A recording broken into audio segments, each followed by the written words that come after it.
안녕하십니까. 신인근의 국방TV의 시큐리티 뉴스입니다. 자, 오늘도 우크라이나 전황 알려드리도록 하겠습니다.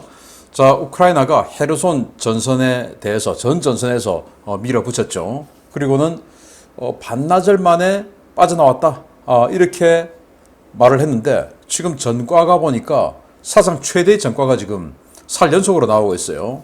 오늘은 정말 여러분들 깜짝 놀라실 텐데 그러면은 이게 정말 지금은 공세를 안 하고 있나? 라는 의혹을 가질 수가 있는데 이 우크라이나가 이 헤르손 전선에 대해서는 보도 통제를 하고 있으니까 이 우크라이나 측 오신트 소식통들이 정보를 안 올리고 있는데 반면에 러시아 측 오신트들이 야 니들 지금 이렇게 싸우고 이렇게 지금 당했으니까 뭐야 이거 똑바로 못해? 이렇게 하면서 정보를 올리고 있는데 그 정보들이 좀 들어옵니다. 그걸 좀 알려드리도록 하겠고요.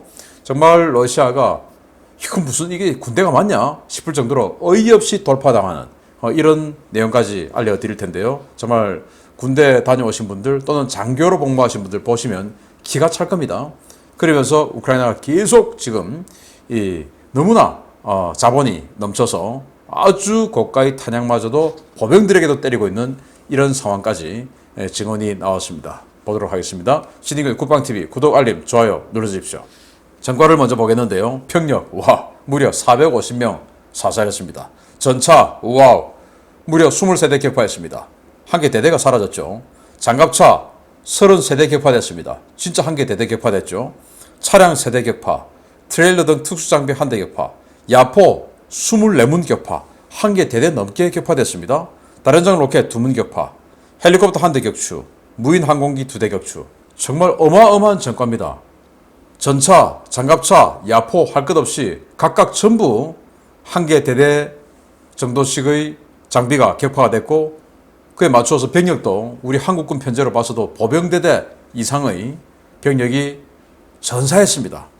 이게 부산까지 합하면 그냥 뭐 한 개 연대가 지금 하루에 그냥 착착 사라지고 있는 이런 상태죠. 우리로 치면 정말 어마어마한데 자 그런데 분명히 29일 오전에 공세를 해서 30일 새벽에 그만뒀다 라고 지금 공식 피셜은 나오고 있는데 어떻게 이렇게 그 다음날도 350명 또 그 다음날은 450명 이런 전과가 계속 나오는 것이냐. 이게 공식적으로는 그렇게 공세를 그만뒀다 라고 했지만 실제로는 그래도 계속 때리고 있다 라고 볼 수 있는 측면 하나. 두 번째는 그 한 번의 공격에서 어마어마한 전과를 이뤄내는데 그 전과 피해 판정이 이제 하나씩 나오고 있어서 지금 뒤늦게 이것도 그랬어? 이것도 그랬어? 이렇게 해서 발표하는 것이다 라는 측면을 볼 수 있는데 어느 것이 맞을지 여기서는 알 수가 없습니다만은 계속 공격하고 있을 것이다 라는 쪽이 더 맞지 않겠습니까? 뭐하러 때렸다가 그만두겠습니까? 자, 이런 전과가 있고요. 전선 상황을 보면 IAEA 대표단이 자포리자 원자력 발전소에 도착을 했는데 러시아가 비협조를 하고 있다. 출입증을 안 내준답니다. 그래서 러시아는 그래 너 주기는 너 주겠는데 딱 하루만 출입증 해준다 라는 거예요. 그런데 IAEA 이 전문가들은 지금 여기에서 계속 들여다보면서 뭐가 잘못됐는지 이거 하루 만에 어떻게 합니까? 그래서 안 된다. 장기간 있어야 된다 라고 하니까 러시아군은 그러면 못 넣어준다 해가지고 지금 IAEA 관계자들이 못 들어가고 있답니다. 정말 기가 차죠. 러시안 인사이더가 연방군은 지금 러시아군은 연말까지 탄약이 전부 고갈된다 라고 보도를 했습니다. 우리가 내년 초까지 완전히 고갈될 것이다. 제로가 될 것이다. 이런 말씀을 드렸던 적이 있죠, 제가. 그랬는데 이 러시안 인사이더라는 언론이 연방군 완전히 탄약이 고갈되는 게 연말이다 라고 보도를 했는데 연말 얼마 안 남았죠. 그러면 지금은 바닥이 보이는 거죠. 그나마 지금 있는 건 완전히 구형탄, 제대로 정비도 안 된 구형탄이니까 제대로 가서 맞을 리도 없고 제대로 또 폭파할 리도 없고 이런 상태의 완전 불량품 탄을 쓰고 있는 상태입니다. 자, 러시아가 한 7,000명 정도의 우크라이나를 납치를 했다고 하는데 그 납치한 우크라이나인들을 강제 동화센터에 집어넣어서 강제적으로 러시아인으로 만드는 작업을 시작했습니다. 젤렌스키 우크라이나 대통령은 러시아의 이 핵 협박, 그러니까 지금 자포리자 원전에서 이건 뭐 핵 협박하는 거죠. 이런 것에 대한 새로운 제재를 도입해야 된다라고 국제사회에 촉구를 했고요. 젤렌스키 대통령은 또 전선 전 상황을 잘 파악하고 있는데 이렇게 파악하고 또 우리가 전선에서 우수한 전과를 내는 데 있어서 많은 정보 제공이 있었다. 이 정보 제공은 서방, 그리고 우리 우크라이나인, 그리고 우리 군인 또 있지만 러시아 사람들도 있다라고 해서 이 러시아 사람들에게 스페셜 땡스를 했는데요. 이게 이제 내부 심리전 아니겠습니까? 흔드는 거죠. 적을 반관계, 이관계 하는 것이죠. 그리고 멜리토폴, 마리오폴 지역에서 파르티잔들이 활동이 기승을 부리고 있는데 연쇄 폭발이 일어나는데 어제 하루 동안만 멜리토폴에서 10건 넘는 대폭발이 일어났답니다. 정말 뭐 이제는 이 행정력, 치안력까지도 마비되고 있는 러시아 군입니다.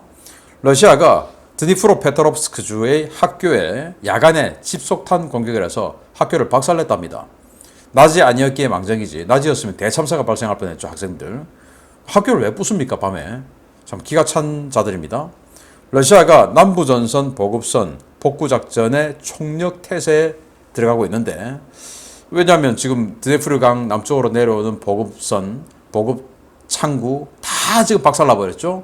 완전히 그냥 단절돼 버렸죠. 그러니까 지금 북쪽에 있는 러시아 군들에 대한 탄약 보급 또는 탈출 이런 걸 도와줘야 되는데 그래서 다리를 놓으든지 하여튼 뭐 최대한 노력을 하는데 보이는 쪽집게 타격을 하고 있답니다. CNN은 미국이 우크라이나의 헤르손 반격에 앞서서 미군이 워게임을 한번 돌려줬다라는 거예요. 시뮬레이션 한번 돌려줬다 이거예요. 그러니까 결국 저희 예상대로 지금 이 우크라이나 전쟁은 미국이 지휘하는 것과 마찬가지다. 자, 워게임이라는 게 그런 거 아닙니까? 자, 어떻게 몇 시까지 여기 때리고 몇 발로 때리고 여기까지 여기는 몇 발로 때리고 뭐 이제 이렇게 쭉쭉 해서 자, 이 정도 됐으니까 여기가 진지가 무너졌고 여기는 좀 더 때려야 되고 뭐 그렇게 해서 또 진격하고 뭐 이제 이런 건데 그거 한번 돌려보니까 아 괜찮다 할만하다 생각 들었으니까 이제 했겠죠. 그래서 미국이 이런 지원 서비스까지 해주는 걸 보면 완전히 그냥 미국의 머릿속에서 나온 이 전술 맞다 효과 기반 작전 맞다라는 거죠. 자, 러시아의 헤르손 방어선이 정말 우왕좌왕해서 지휘 체계가 완전히 붕괴되었다라는 건데 제가 좀 이따 알려드리겠습니다. 바그너 그룹이 도네츠크 외곽에서 공세 시도 중이다 라고 하는데 이 전과는 아직 나오지 않고 있습니다. 나온 대로 알려드리겠습니다. 자, 전선 상황 이렇게 두고 중요 소식 알아봅니다. 첫 번째입니다. 우크라이나군의 8월 말 공세가 반나절 만에 끝난 직후 정신을 차린 듯한 러시아가 안토노스키 대교의 보급선 복원을 시도했지만 실패했다는 소식입니다. 교량은 완전히 끊어졌고 폰툰 펠이나 소형 보트 외에는 답이 없는 상황에서 우크라이나가 차량과 보트에 대한 초정밀 타격 작전을 개시했다는 소식입니다.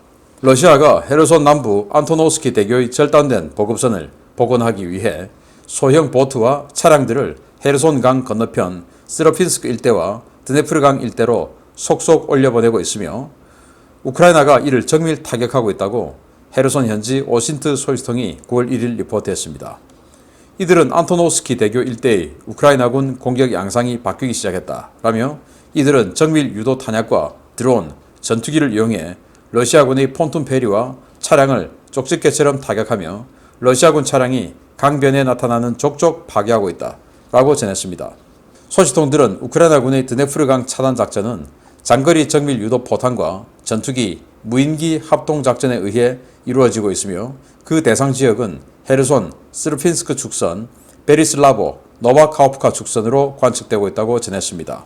우크라이나군은 방공망이 완전히 제압된 이 지역에 다수의 드론을 띄워놓고 러시아군의 움직임을 손바닥 보듯 들여다보고 있는데요.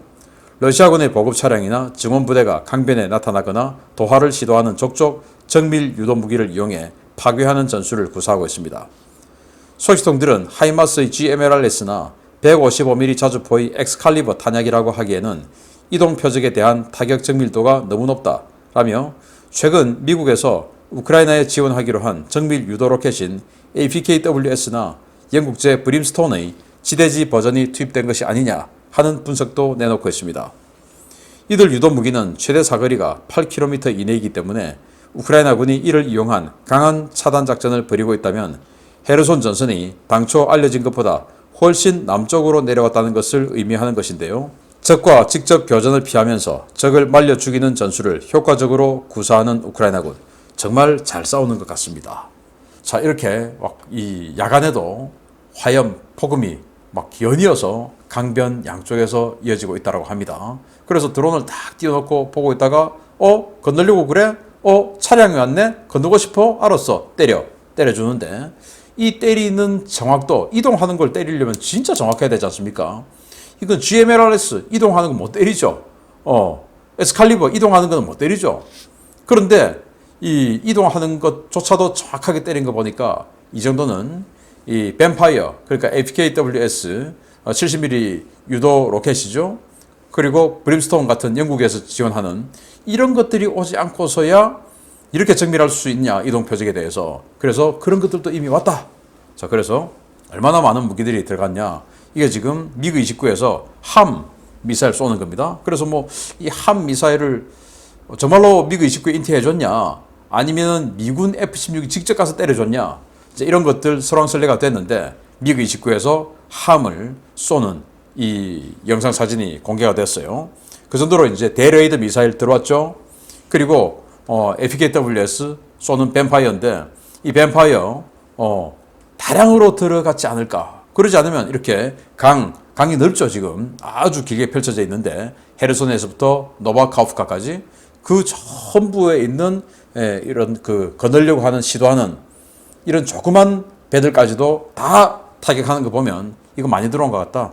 우리 그 렉스턴 스포츠 빨리 가서 이 뱀파이어 차량이 돼야 되는데 토요타가 쏘는 것보다 우리 렉스턴 쏘는 게 더 좋지 않습니까? 그리고 또 이거는 건너려고 대기하고 있던 사람이 동영상을 찍고 있는데 포탄 날아오는 거예요. 그래 오 하면서 막 흔들리면서 지금 차량 밑으로 숨는 이런 장면을 하나하나 캡처했는데, 물론 이 사람은 자기가 찍었기 때문에 안 나와요. 그 정도로 지금 차량 옆에 있다가 때린다 하고는 지금 차량 뒤로 가서 밑으로 숨는 이렇게 긴박한 상황이다. 정말 이 핀포인트로 우크라이나군이 러시아군의 보급로를 계속 차단하고 있다.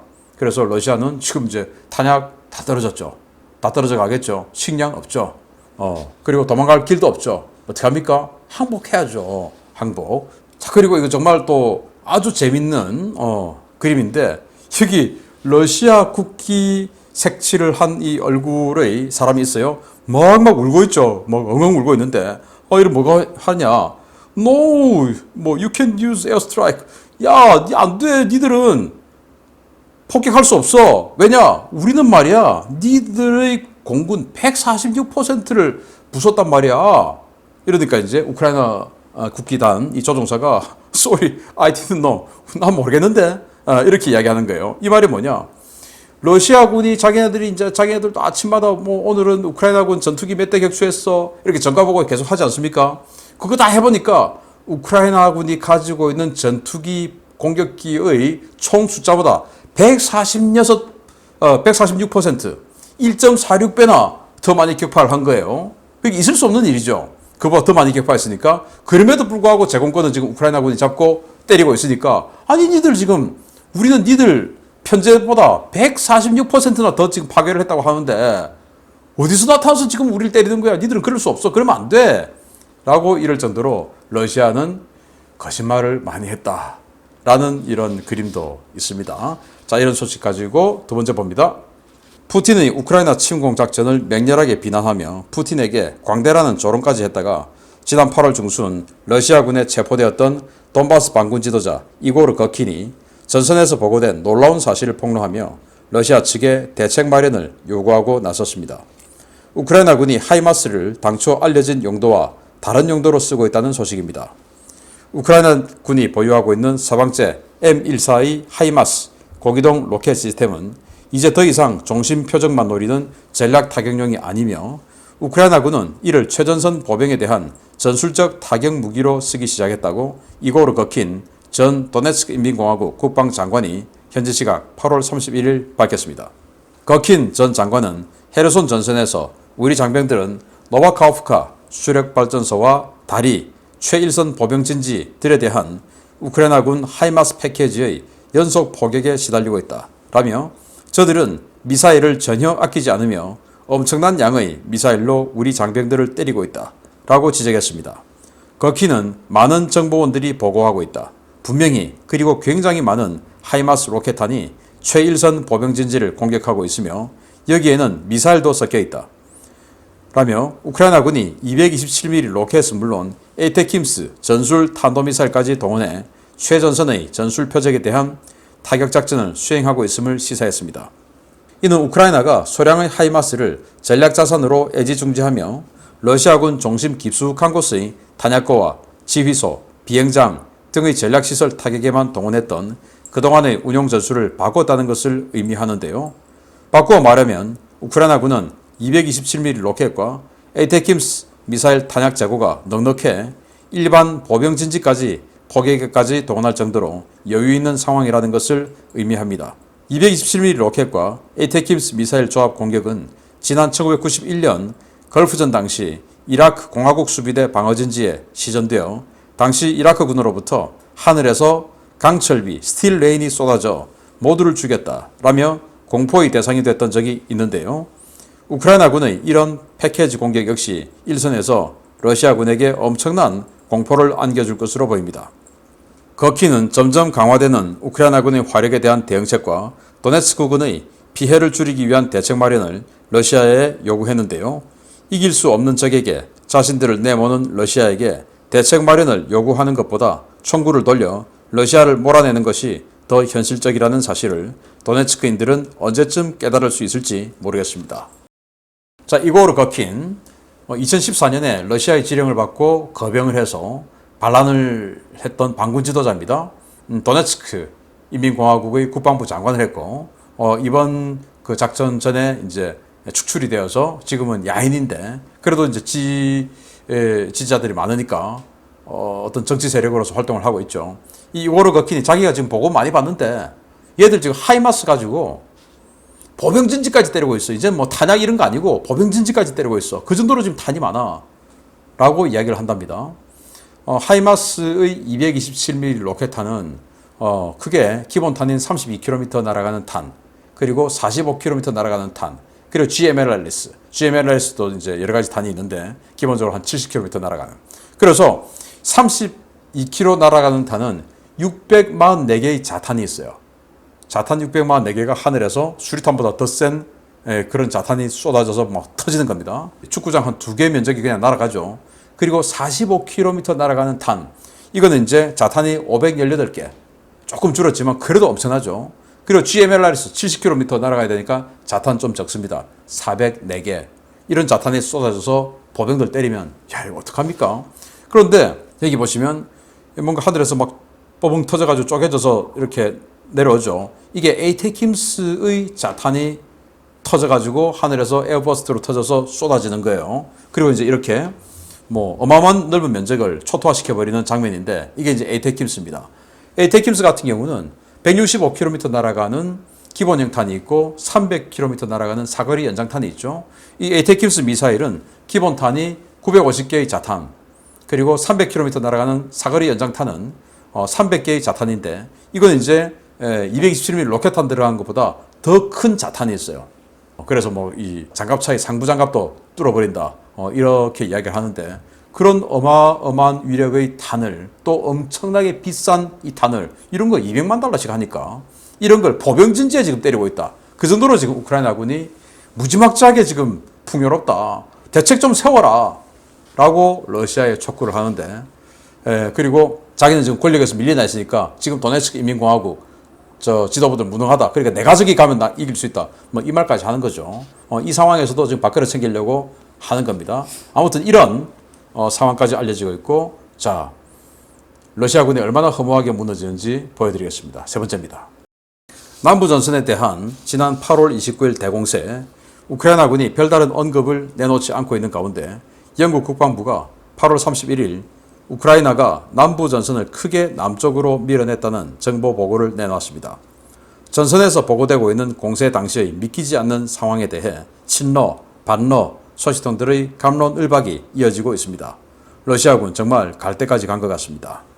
우크라이나 현지 시각으로 지난 8월 29일 오후 3시부터 헤르손 전 전선에 걸쳐 이루어진 대공세는 당일 오전 우크라이나 측의 공세 예고가 있었음에도 불구하고 러시아군은 아무런 대비도 없이 있다가 엄청난 피해를 입은 것으로 보인다고 복수의 친러 워싱턴 소식통들이 현지 시각 9월 1일 전선 상황 분석 자료들을 공유했습니다.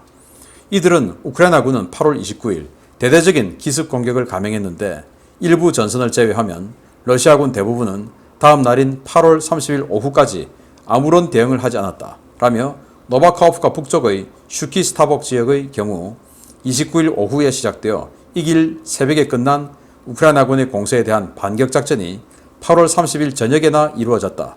라고 지적했습니다. 이번 전투에 대해 우크라이나 당국은 물론 당국의 보안 유지 요청을 받은 친우크라이나계 오신트 소식통들은 별다른 내용을 다루지 않고 있는데요.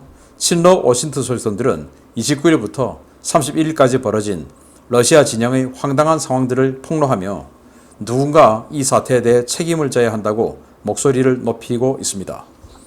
친러 소식통들이 지적한 가장 황당한 전선은 노바카호프카 북쪽으로 약 40km 떨어진 슈키스타복 축선입니다. 이 전선에는 우크라이나군 제28 분리기계화 예단을 주축으로 한 1개 전차대대와 2개 기계화 대대가 29일 오후부터 돌파를 시도했는데요. 이 축선의 러시아군은 우크라이나군이 안드리우카, 슈키스타복, 코스트로마카, 부르스킨스케 등 4개 정착촌을 탈환하고 14km를 돌파할 동안 아무런 저항을 하지 않은 것으로 전해졌습니다. 이 전선에서는 러시아군 제5연합군을 중심으로 지난 7월 돈바스 전선에서 대거 넘어온 제76 근위 공중강습사단의 자녀부대, 제49연합군과 제22군단 전력이 넓게 분산 배치되어 있었는데요. 극심한 병력 부족으로 인해 일정한 전선을 형성하지 못하고 일부 도시와 정착촌을 중심으로 농성전을 준비하는 형태로 배치되어 있었습니다. 친러 소식통들은 이 일대를 책임지는 러시아군 상급 작전 제대들이 우크라이나군의 돌파 작전을 무려 하루 동안 인지조차 못했다면서 우크라이나군 돌파 부대는 너무 쉽게 뚫리는 방어선에 당황해 함정이 아닌지를 의심할 정도였고, 러시아군은 8월 30일 저녁부터 길게 늘어진 돌파 부대 측면을 공격하며 반격을 시도했지만 소수의 적에게 모두 격퇴당했다며 현장 지휘부가 무능에 책임을 져야 한다고 성토하고 있습니다. 친러, 반러 소식통들은 공통적으로 불과 3개 대대가 반나절 만에 14km의 돌파구를 형성했고 후속 제대가 들어오지 않았음에도 불구하고 그 돌파구가 사흘간 메워지지 않은 것에 놀라고 있는데요. 이쯤 되면 헤르손 전선의 지휘 통제 체계와 상황 보고 시스템이 완전히 붕괴된 것이 아니냐라는 관측도 쏟아지고 있습니다. 자, 지휘 통제 체계, 그리고 지휘부와 창급 부대, 그리고 창급 부대에서의 정찰, 상황, 이런 것들을 지휘부에 보고하는 이런 상황인식이 굉장히 중요하죠. 그런데 이게 전혀 이루어지지 않고 있는 것 같다. 또 지휘부끼리 또 연락이 돼야 옆에 있는 부대들하고 또 이제 연계가 되고, 그렇게 해서 유기적인 합동작전을 하고 이렇게 해야 되는데 전혀 안 되는 것 같다.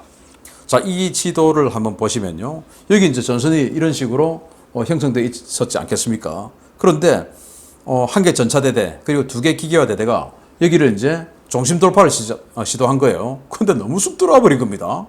이게 불과 반나절 사이에 이렇게 쑥 들어와 버린 겁니다. 14km를.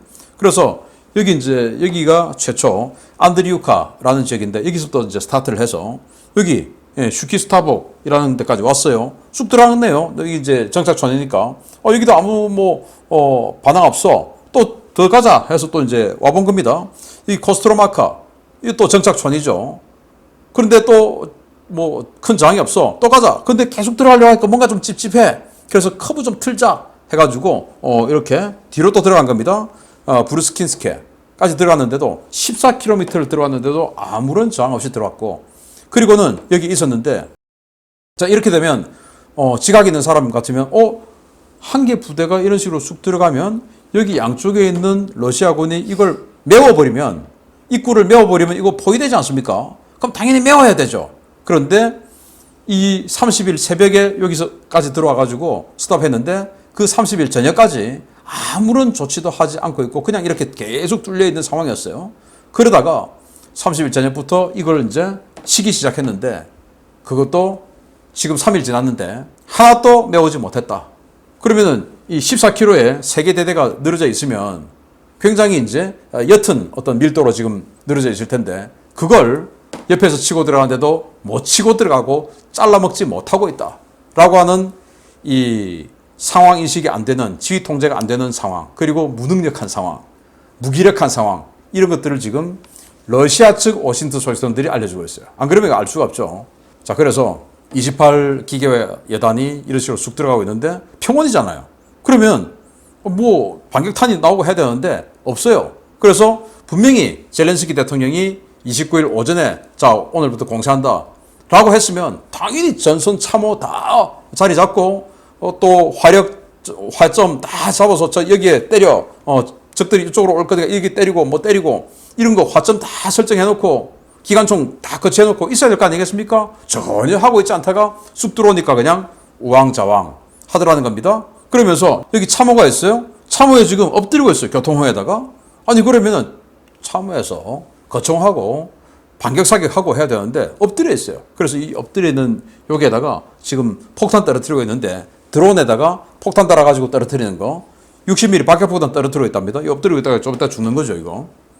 이런 식으로 정말 황당한 반격, 방어를 하고 있는 러시아군이 어떻게 이 전쟁에서 이길 수 있을까? 보급은 다 잘려가지고 보급해 주려고 사활을 걸고 보급로를 살리기 위해서 노력하는데 그 보급로 트럭 하나, 폰톤 페리 하나, 작은 보트 하나까지 다 때려버리고 있는 이런 우크라이나군의 정밀 타격. 이거 이제 이길 수가 없죠. 그리고 크림반도는 답이었죠. 이제 러시아군의 최후가 가시적으로 눈에 보인다. 그러다 보니까 이거를 거킨 사람들이 계속 지금 러시아 비난하고 이러고 있는 겁니다. 내분까지 생기는 거죠. 자, 흔들릴 것 같으니까 젤렌스키는 지금 계속 흔드는 거예요. 도망가라. 니들 살고 싶으면 가라. 이런 식으로 계속 흔드는 거예요. 이런 상황 알려드렸습니다. 계속 알려드리겠습니다. 마치겠습니다. 감사합니다.